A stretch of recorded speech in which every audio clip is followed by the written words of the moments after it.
Madame, monsieur, bonsoir. Je suis Thomas Peterson et voici les vraies fausses informations. Inclusion.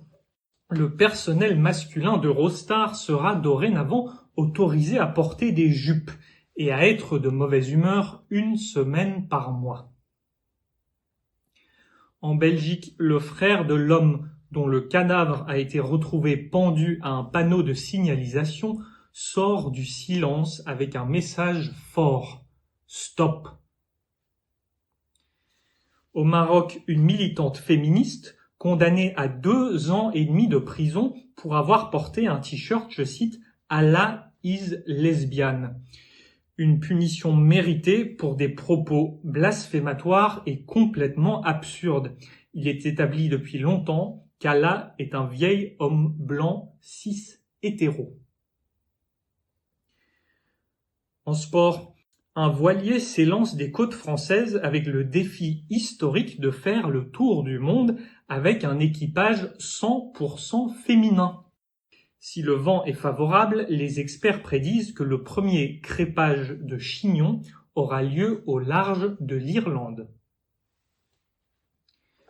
En Belgique, le célèbre restaurant aux Armes de Bruxelles change de propriétaire. Le nouveau gérant annonce lui donner un coup de jeune. Il s'appellera désormais au Kalachnikov. En Belgique toujours, le personnel d'IKEA Anderlecht entame une grève et avertit, je cite, qu'il ne se laissera pas démonter. En Albanie, un juge est abattu dans un tribunal, suscitant l'indignation de la population locale, dont les coutumes veulent que l'on attende que le juge soit sorti du bâtiment avant de l'abattre.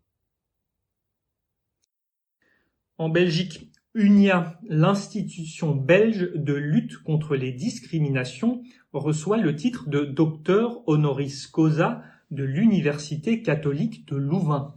À noter qu'UNIA a raté l'ensemble de ses examens mais bénéficie du système de quotas. Pour finir, en France, un coach bouscule les codes et donne des cours de MMA à des travailleurs handicapés. Au cas où l'état du monde ne vous causait pas déjà assez d'anxiété, sachez que vous risquez désormais d'être tabassé par les tétraplégiques. Je suis Thomas Peterson et c'était les vraies fausses informations. Merci pour votre fidélité et à très bientôt.